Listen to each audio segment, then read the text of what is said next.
Bienvenidos. Esto es De Camino, programa 553. Nuestra vertiente 5, ustedes la recuerdan bien, es la de preguntas y respuestas.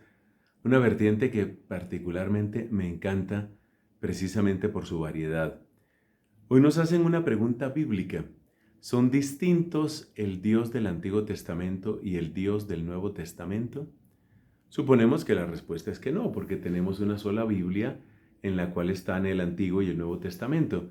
Pero definitivamente vale la pena examinar esta pregunta con más detención y para eso estamos aquí. Bienvenidos. Muchas gracias a Ana Santos por esta pregunta que nos llega desde Colombia. Creo que para responder podemos proceder en 3 pasos. Primero, superar las caricaturas,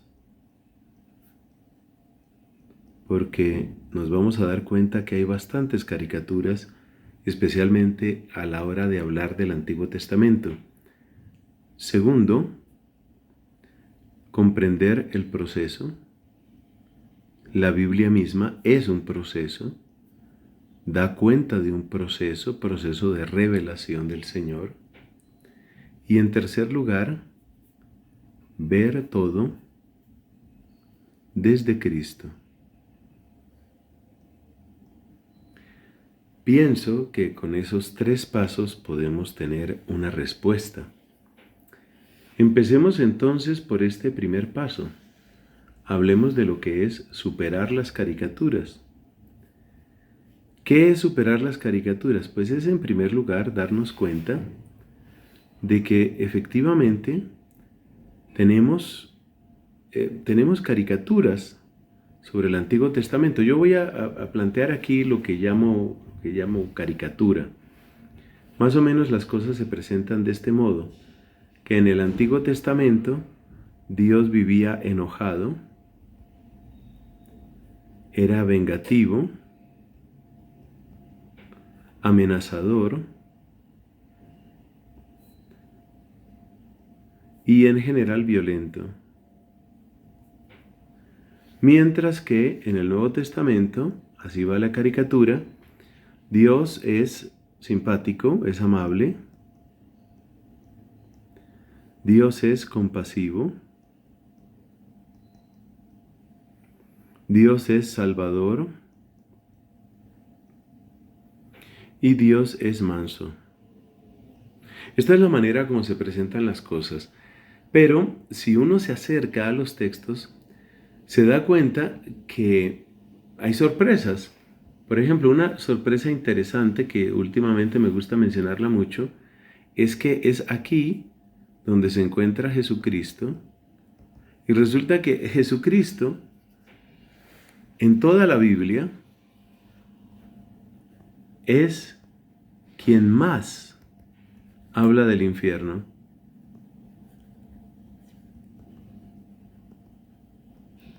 El que más habla de la condenación eterna, del fuego que no se apaga, de la gehenna, es Jesucristo. El final del Nuevo Testamento no nos presenta una especie de gran fiesta, no. El final del Nuevo Testamento es el libro del Apocalipsis y nos presenta pues una imagen que es lago de fuego y azufre. Eso está en el Nuevo Testamento. Y en el Nuevo Testamento también encontramos, por ejemplo, al apóstol San Pablo, que nos describe la responsabilidad que tenemos entre aceptar o no aceptar a Dios.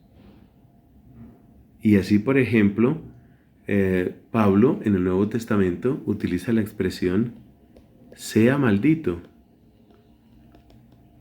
refiriéndose, por ejemplo, a aquellos que cambian el mensaje del Evangelio, cosa que sucedía en aquel tiempo y que sucede en nuestro tiempo, de modos distintos, pero en ambos sucede. Entonces, presentar el Nuevo Testamento más o menos como un baño de azúcar, donde todo es suave y donde el esfuerzo es menor y donde nadie se condena, es pura falta de información. Es necesario descubrir que esta imagen es equivocada. Pero es que esta imagen también es equivocada Si nosotros miramos en el Antiguo Testamento, encontramos rasgos de ternura y rasgos de dulzura. Es en el Antiguo Testamento donde se encuentran palabras como esta. Búscala por favor en el profeta Isaías. Aunque una madre se olvidara de sus hijos, yo jamás te olvidaría. Esas palabras están en el Antiguo Testamento. Como un padre siente ternura por sus hijos, siente el Señor ternura por sus fieles. Ese es un salmo, búscalo, ahí está. Entonces, pretender presentar todo lo violento y todo lo duro de parte del Antiguo Testamento y todo lo suave y todo lo amable y todo lo tierno en el Nuevo Testamento es sencillamente lo que aquí llamamos, es una caricatura. Y por consiguiente no vamos a quedarnos con esa caricatura. Pasemos al segundo punto, hablemos de lo que es comprender el proceso. ¿A qué llamamos nosotros comprender el proceso? Comprender el proceso es darnos cuenta de dónde nos sacó Dios. Esa es la pregunta que hay que hacerse. ¿De dónde nos sacó Dios? Cuando el pecado reina en los corazones, no es solamente que la gente se vuelve agria o se vuelve malgeniada, es que la crueldad abunda. El pueblo que Dios eligió, lo eligió en una geografía y en una época marcadas por violencia extrema. Tú piensa en el peor barrio de tu ciudad o de tu país.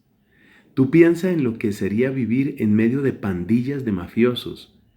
Tú piensa en lo que sería vivir en medio del fuego cruzado de bandas de narcotraficantes.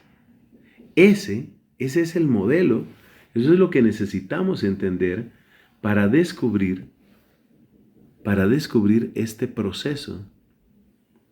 Es decir, claro, nosotros quisiéramos que en la Biblia todo fuera ternura y buenos ejemplos, pero suponte que tú le vas a predicar el Evangelio, tú le vas a predicar la salvación a gente que vive en un barrio de pandilleros asesinos, de sicarios. De ahí fue de donde nos sacó Dios. Entonces, ¿tú qué consejo le das a esa persona?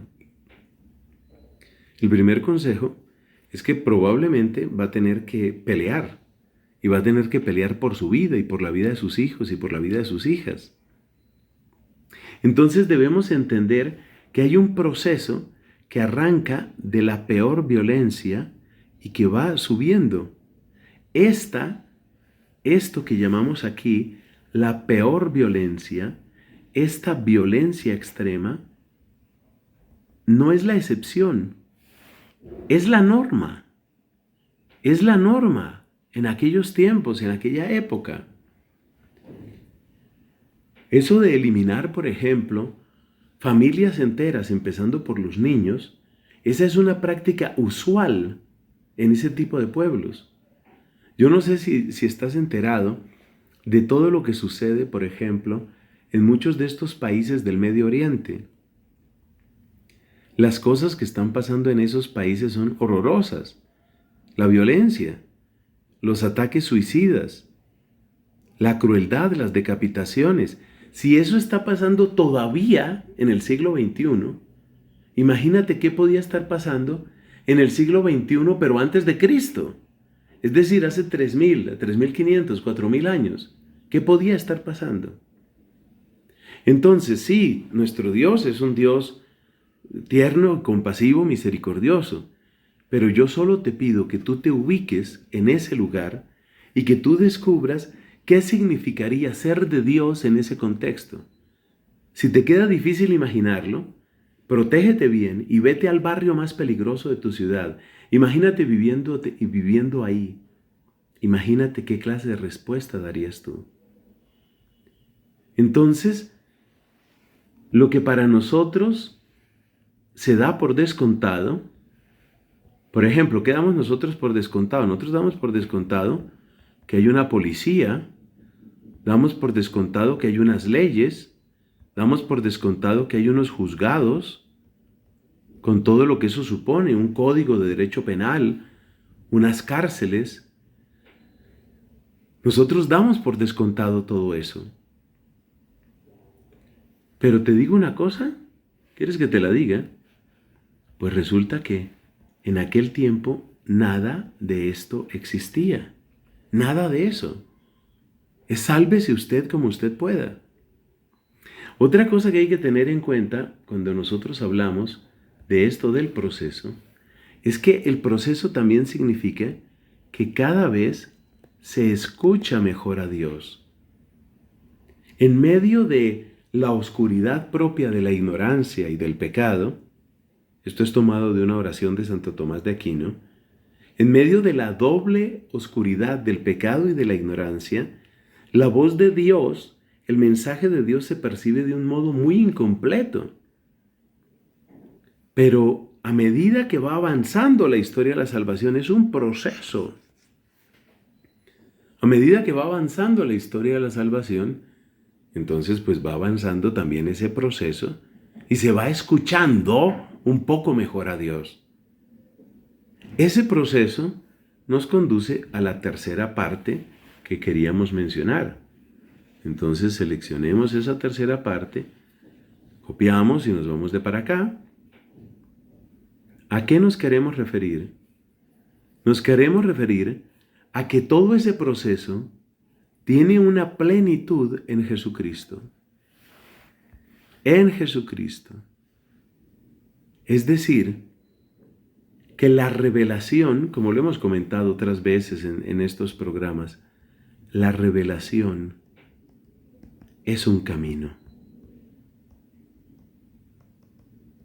La revelación es un camino. Y ese camino tiene su plenitud en Cristo. Entonces, no son dos dioses. La mejor comparación que te puedo dar es pensar, por ejemplo, en lo que es un niño y lo que es después, años después, un adulto. ¿Cómo le hablan los profesores a este niño?